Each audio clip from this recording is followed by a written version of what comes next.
Sir, solving another puzzle before breakfast? Looks like your brain needs logic way more than morning tea. Alia, this brain of mine needs a daily workout. A new case from the society. Let's see what kind of challenge we've got this time. Dear Detective Mehul, a strange incident occurred at Nagpur's most famous restaurant, the Spice Table. After tasting the head chef's signature dish, the feared food critic Mr. Harshvardhan accused the chef of poisoning him and then collapsed. Doctors found no trace of any toxin, but the critic has completely lost his sense of taste. The restaurant's reputation is on the line.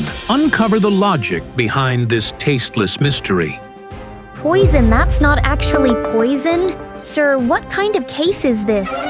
Poison that isn't poison. A critic who can no longer criticize.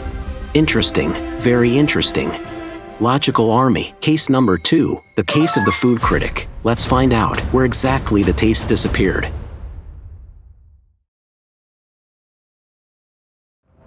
The story kicked off just last week at Nagpur's most famous restaurant, the Spice Table, a place where food wasn't just cooked, it was art. And the chef? An artist. And that night, the city's most feared food critic, Mr. Harshvardhan, walked in to judge that art. One review from him could make a restaurant's future, or destroy it in seconds. Sir, this is our new signature dish, the Saffron Dream. It took me 6 months to perfect it. Chef Vikram had poured everything he had into that one dish.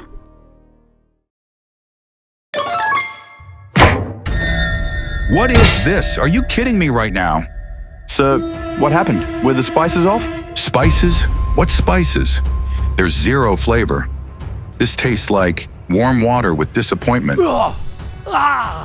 My taste. I can't taste anything. They rushed Mr. Harshvardhan to the hospital right away. The doctors ran every possible test, but the results were weird. No poison found, no allergy, nothing. Just one thing was missing, his sense of taste. The question wasn't what happened, the real question was how it happened. Sir, this place is supposed to be a top restaurant, but right now it feels like a crime scene. Every crime scene is a puzzle, Alia. All we have to do is find the right pieces. Detective Mehul, thank you for coming. My years of work, my entire reputation, everything is on the line. Relax, Chef. I'm not here to blame anyone. I'm here to find logic. Logical Army. Look closely. A high-end restaurant runs on discipline, everything perfect. But right here, there's one tiny detail that's off. Can you spot it?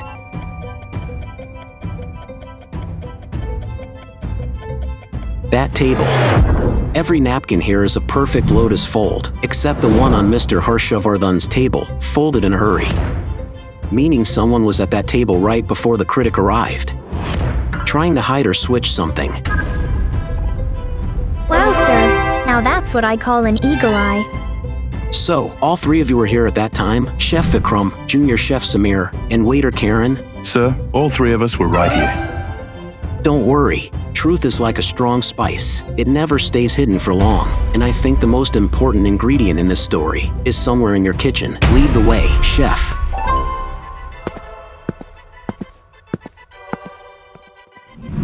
A kitchen is a chef's kingdom. Here, every spice follows a rule. Only true chef understands. Chef Vikram, the spices for the Saffron Dream were kept here? Yes, Detective. Absolutely. I personally measure the spices for this dish. Logical Army. Time for puzzle number 2. Chef Vikram said his recipe uses 5 special spices, but there are 6 jars on the counter. 1 is extra. Put your thinking caps on and tell me, which jar in this spices matrix is the odd one out?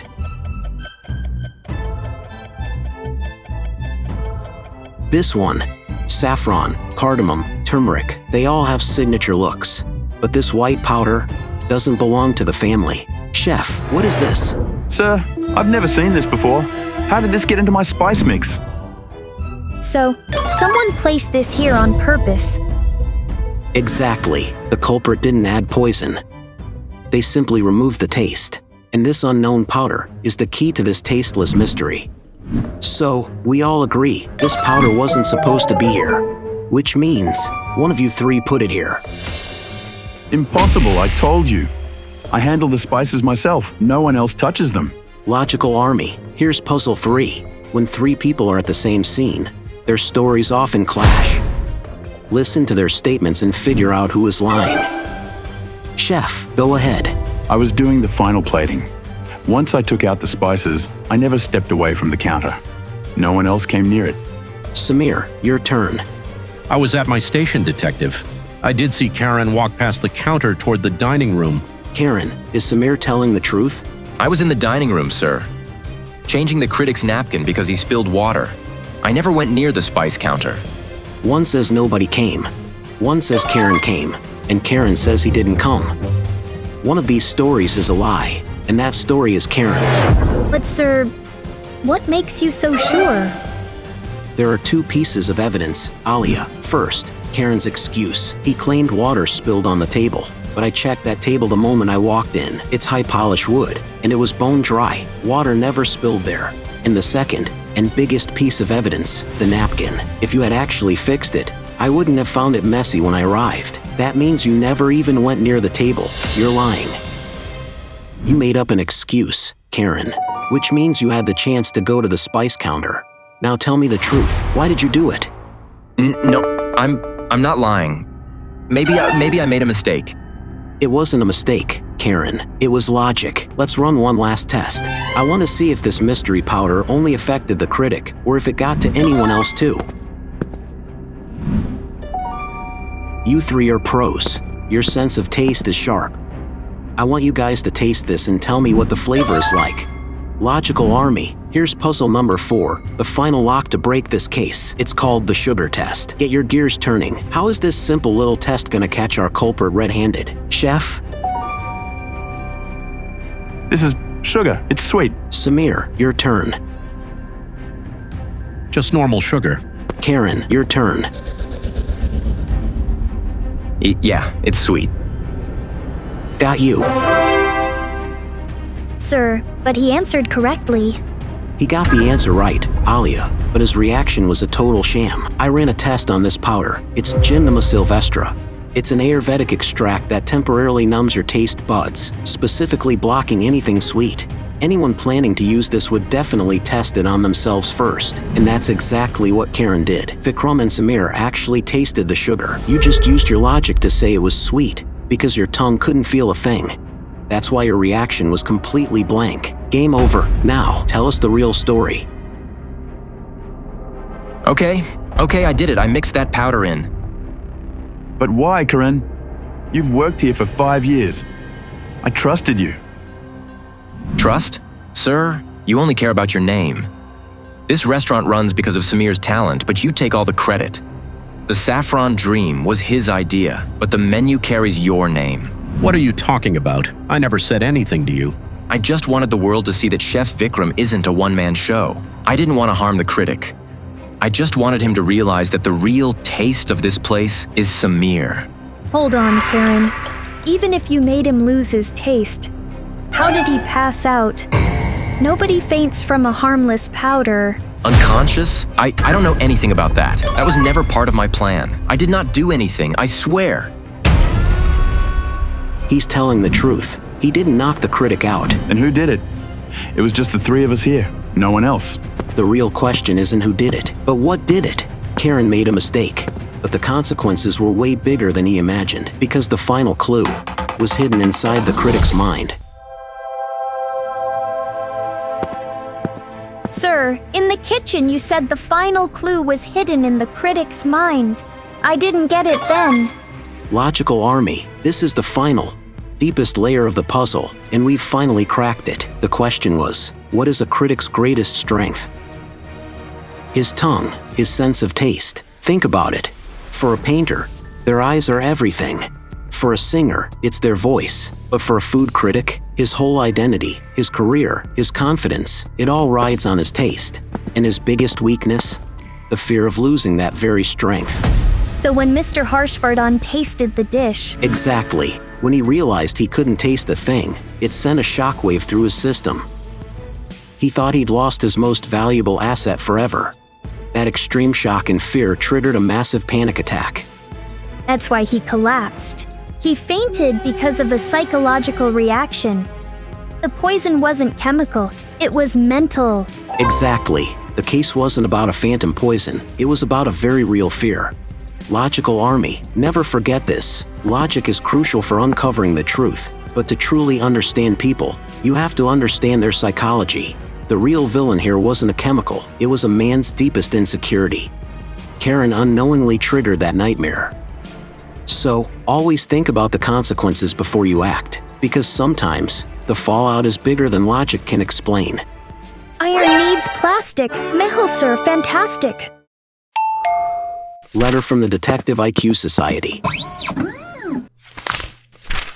Dear Detective Mehul, today, a school bus robbery took place on Greenfield Highway. The bus had 20 students and 2 teachers. The kids are safe, but the science fair gold medals and a tablet were stolen. Looks like there's a bigger plan behind this. Find out immediately. Detective IQ Society. School bus robbery, and the thieves left 0 clues? Interesting. Very interesting.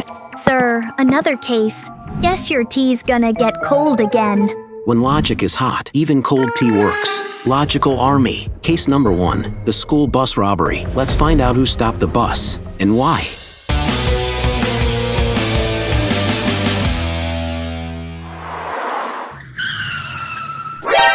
A school trip, a simple journey, and suddenly, a robbery in the middle of the road. Someone planned this ahead of time. Sir, 3 men came, wearing masks. They placed some blocks on the road and stopped the bus. Then they took everything, medals, the tablet, even the science fair cash box. Sir, the kids are safe, but this plan looks super professional. After the robbery, which route would the thieves run? There are 3 paths from this point. The first path leads through the forest, but it's extremely muddy and slippery because of last night's rain. The second path goes through the city bypass, it's long, and the third path, the old bridge, which has been closed for the last 2 months. Logical Army, if you were Detective Mehul, which route would you check first? The forest road, the city bypass, or the old bridge?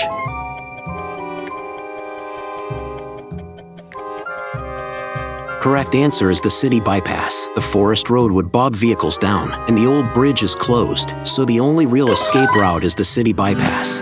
Sir, let's check the CCTV footage. Even if we don't get their faces, we'll get something. Faces can hide, but logic, never. Sir, these are the footages from the time of the robbery. Wow, sir. Only white vans are showing up on this road today. 1, 2, 3. White vans back to back, like a pattern forming. No other vehicle at all?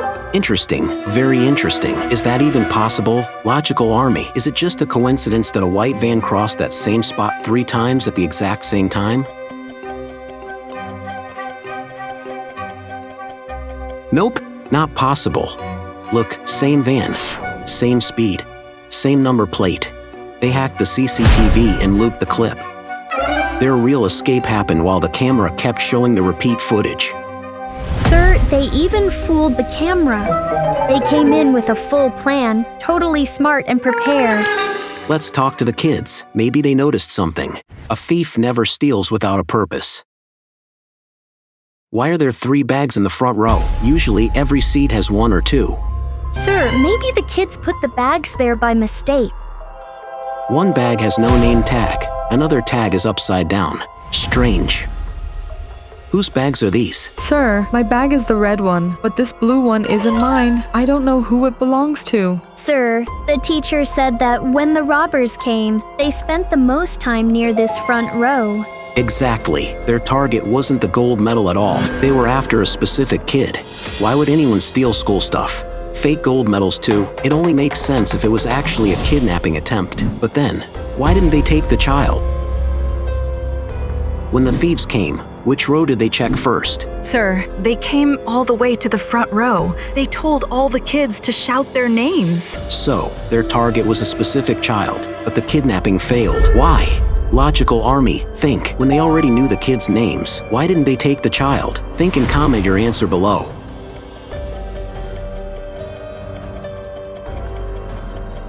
Because they got confused. If there were 2 or 3 kids with the same name, which one do they kidnap? Take the wrong kid, the whole plan collapses. Are there students with the same name? Actually, yes, sir. We have 3 kids named Rehan in the bus. Exactly. That's why they panicked. They heard the name Rehan, and 3 kids stood up. The kidnappers got scared they'd grabbed the wrong child, so they pretended it was just a robbery and ran. Sir, then the robbery was just a cover. Their real plan was to kidnap Rehan. But now the question is, who told them there's a boy named Rehan on that bus? Sometimes a misplaced bag flips the whole case. Sir, there's a GPS device and a file inside. Look at this, a medical report and address card.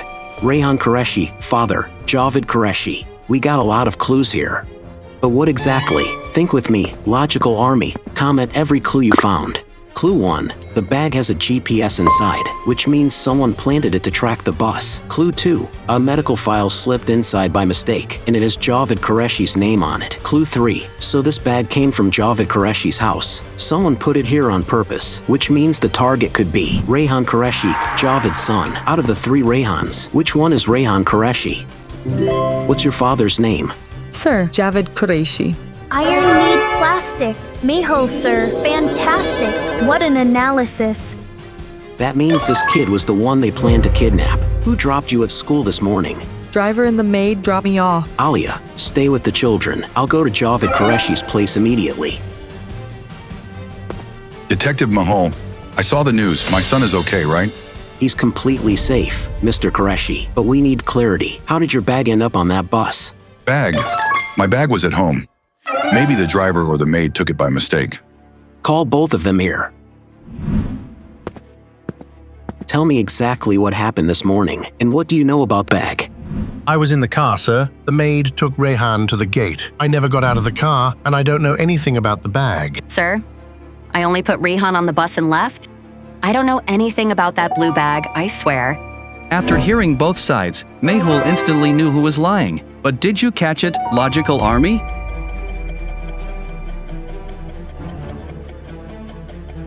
You said you know nothing about the blue bag, but I never told you its color. Well, wait, I was just telling you what I knew, sir. A lie only works as long as logic allows it. Tell the truth. Who told you to put that bag on the bus, and why? Sir, I lied. A man came to me. He gave me a small device and 10,000 rupees. He told me, put this in Rehan's bus. I didn't understand how to install the device, so I just slipped it into a bag and left it near the bench. Do you remember the man's face? Any mark? Anything? I didn't see his face properly. He had a mask on, but there was a tattoo on his hand. A small anchor-like mark. An anchor tattoo, small, on the right hand. Logical army. Remember this detail. Not everyone has a tattoo like that. It's a solid lead. How did the payment happen? Cash or transfer? Sir, he paid me in cash, sir. Handed it to me and left. Mr. Qureshi, a direct question. Why would someone want to kidnap your son? What do you actually do? Sir, I'm just a simple man. I run a small fruit and vegetable stall in the market. That's it. Logical army. He's lying. Why? How did I know? Can you guess?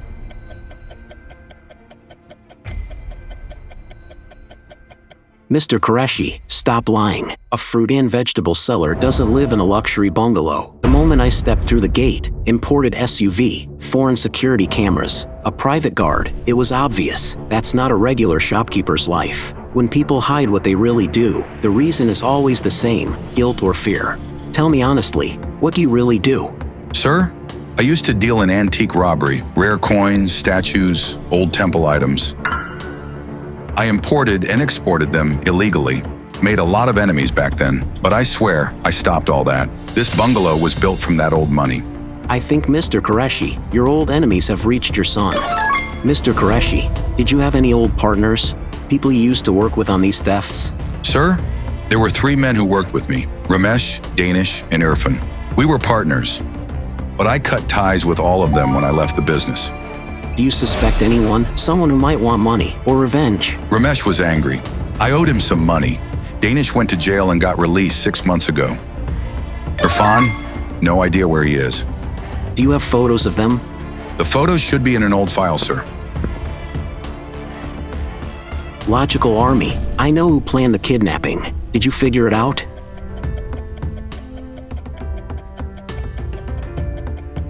This man's hand, anchor tattoo. Is this the same tattoo? Yes, sir. That's the same tattoo. Sir, this one is Danish. He recently got out of jail. We need to catch him. Give me his address. Sir, looks like the house is locked. Maybe he escaped. Someone's inside. Logical Army, how did I know someone was inside? Can you guess?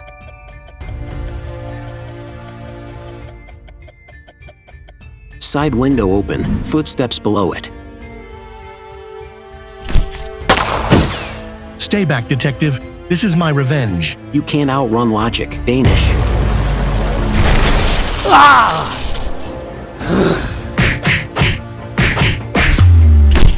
Sir, are you okay? A bit of logic and a quick gadget shock. That's all it took. I wanted revenge. Qureshi sent me to jail. Hurting a child doesn't settle any score. Danish. You planted the GPS, hacked the CCTV, but in the end, logic still caught up to you. Case solved. Detective Mehul and Alia rocks.